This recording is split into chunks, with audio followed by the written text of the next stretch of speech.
Police, PBI, CID, RAB সহ সবাই আমরা কিন্তু ঘটনাস্থল পরিদর্শন করি।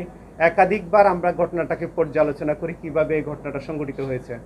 তো আমরা এটিএম বুথের ভিতরে রক্ষিত একটা মাত্র ক্যামেরা সচল ছিল, সেখান থেকে আমরা দেখতে পেয়েছি যে 4জন লোক ভিতরে ঢুকে জোর করে পাহারাদারকে অন্য রুমে আটকিয়ে রেখে এটিএম বুথের মেশিন ভেঙে তারপরে সেখান থেকে টাকা নিয়ে যায়।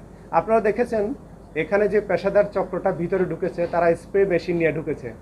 এটিএম মেশিনের ভিতরে একটা হিডেন ক্যামেরা থাকে। সাধারণত আমরা যারা ব্যাংকিংয়ে লেনদেন করি আমরাও কখনো বুঝতে পারি না এই হিডেন ক্যামেরাটা কোথায় থাকে, কিন্তু এই পেশাদার চক্রকে আমরা দেখলাম তারা কিন্তু ব্যাংকে ঢুকেই প্রথম হিডেন যে ক্যামেরাটা আছে সেখানেই সে স্প্রে করতেছিল এবং অন্য ক্যামেরাগুলো সে কালো স্প্রে করে বন্ধ করে দিচ্ছিল, যেন ঝাপসা করে দিচ্ছিল। তা আমাদের কাছে খুব চিন্তার বিষয় ছিল যে এই গ্রুপটাকে ধরতে না পারলে বাংলাদেশের অন্যান্য এটিএম বুথগুলোর নিরাপত্তা ব্যবস্থা অনেকটা দুর্বল হয়ে যাবে। আমরা সে লক্ষ্যে কাজ শুরু করি। আমি অন্যান্য সংস্থারও সাহায্য চাই যে কোনো মূল্যে এটা ডিটেক্ট করতে হবে। একই সাথে আমরা আমাদের পুলিশ হেডকোয়ার্টার আমাদেরকে অত্যন্ত সাপোর্ট দেয় এবং ঢাকা মেট্রোপলিটন পুলিশ থেকেও আমরা ডিবি যেহেতু অনেকদিন ধরে এই কাজগুলো করে তাদেরও সহযোগিতা চাই আমি ব্যক্তিগতভাবে।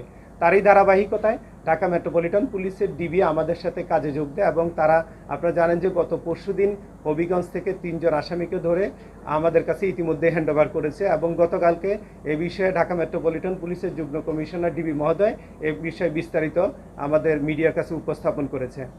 আমরা গতকালকে ঢাকাতে টিম পাঠিয়ে ওই 3জন আসামি এবং তাদের উদ্ধারকৃত আলামত 10,08,000 টাকা সহ আমরা আসামিকে নিয়ে এসেছি। এর মধ্যে আপনারা জানেন যে যেহেতু আমরাও পাশাপাশি কাজ করছিলাম, এই ঘটনার অন্য যে অপরাধী আছে তাদেরকে ধরার জন্য আমাদেরও টিম হবিগঞ্জে ছিল এবং গতকালকেই ঘটনার অন্যতম আসামি শাফিউদ্দিন জাহিরকে আমরা হবিগঞ্জ থেকে গ্রেপ্তার করি এবং জিজ্ঞাসাবাদে তার কাছ থেকে আমরা পরবর্তীতে যে ঘটনা যে মোটরসাইকেলটা ব্যবহৃত হয়েছিল সেই মোটরসাইকেলটা আমরা জব্দ করি এবং সে যেই শাবলটা দিয়ে এই এটিএম মেশিনকে ভাঙা হয়েছিল সেই শাবলটা আমরা জব্দ করি।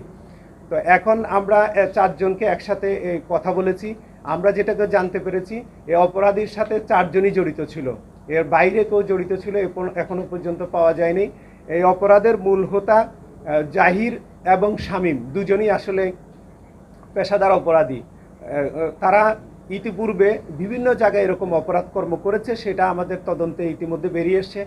আপনারা জানেন গত 18ই আগস্ট শ্রীমঙ্গলে আজমেরি ফ্লাওয়ার বিনসে একটা চুরি করেছিল রাতের বেলায় 4জনে, সেটা একটা দস্যুতা ছিল, সেখান থেকে বেশ কিছু টাকা নিয়েছিল। তা আমরা দেখেছি যে এই ঘটনাটা ঘটার পরে যেহেতু এটা স্থানীয় অপরাধী হতে পারে, আমরা হবিগঞ্জ, মৌলভীবাজার বা সুনামগঞ্জ এই পার্শ্ববর্তী জেলাগুলোতে কোথায় এই ধরনের ঘটনা ঘটেছিল কিনা সেটা আমরা খুঁজে বের করার চেষ্টা করছি এবং আমরা দেখলাম যে এই আজমেরি ফ্লাওয়ার মিলের যে সিসিটিভি ফুটেজটা এবং এই শেরপুরে পাওয়া সিসিটিভি ফুটেজ দুটো মিলে গেল, তখনই আসলে এই বিষয়টা আমাদের জন্য সহজ হয়ে যায় যে আমরা বুঝে যাই এটা একটা স্থানীয় চক্র আছে। এবং আমরা দেখলাম যে জিজ্ঞাসাবাদে তারা এটাও স্বীকার করছে এখানে যে এটিএম বুথে যে 4জন টাকা লুট করেছে এই 4জন লোকই কিন্তু ওখানে এই যে মৌলভীবাজার জেলায় শ্রীমঙ্গলে আজমেরি কর্নফ্লাওয়ার মিলে সেখানে এই অপরাধটা করেছে।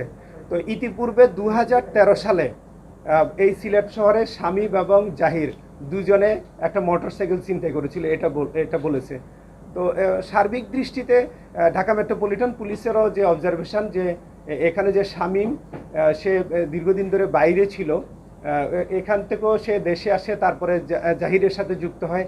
জাহির অভ্যাসগতভাবে একজন এরকম ডাকাতি পেশাটা করে এবং তারা জুয়া খেলে একসাথে।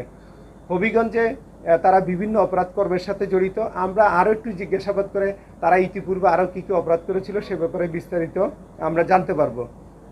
তবে শুধু এটুকু বলতে চাই যে আমরা যেহেতু ব্যাংকের নিরাপত্তা ব্যবস্থাটি না আমরা চিন্তিত ছিলাম, আমরা এটাকে ডিটেক্ট করতে পেরেছি। এটা আমাদের জন্য ভালো যে ভবিষ্যতে ফার্দার যেন কোনো এই ধরনের অপরাধ না ঘটে, এটার জন্য আমরা বেশি তৎপর থাকব। আর এই ঘটনাটার বিষয়ে শুধু এটুকু বলতে চাই, ব্যাংকের নিরাপত্তা ব্যবস্থা, ব্যাংকে যে সিসিটিভি লাগানো হয়েছে সেটা কিন্তু ঘটনার আগে রেকর্ডিং হচ্ছিল না।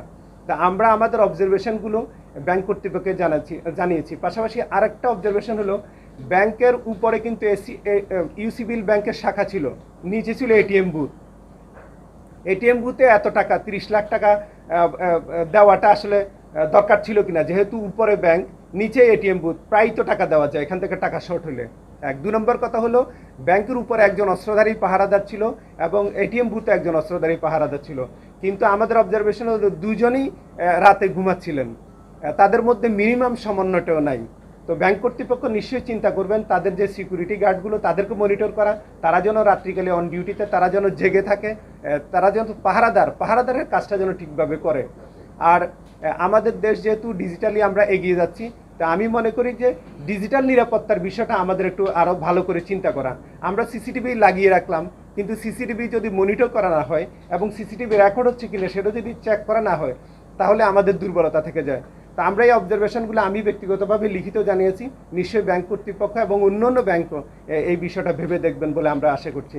তো আসামিদের বিষয়ে এই ঘটনাটা বলি, আমরা 4 জন মূল হোতা ছিল, তারা মোটরসাইকেল যেটাতে করে পালিয়ে গিয়েছিল টাকা নিয়ে, সেটা আমরা রিকভার করেছি। ঘটনা পুরোপুরি ডিটেক্টেড। 4 জন আসামিকে আমরা বিজ্ঞ আদালতে আজকে কিছুক্ষণ পরে উপস্থাপন করব। আমরা আসামিদের 7 দিনের রিমান্ড চাচ্ছি বিজ্ঞ আদালত থেকে। 7 দিনের রিমান্ডের যেটুকু বিজ্ঞ আদালত মঞ্জুর করবেন, তার পরবর্তীতে আমরা পর্যায়ক্রমে আসামিদেরকে বিজ্ঞ আদালত উপস্থাপন করে কার্যবিধি 164 দ্বারা জবানবন্দি রেকর্ড করার চেষ্টা করব।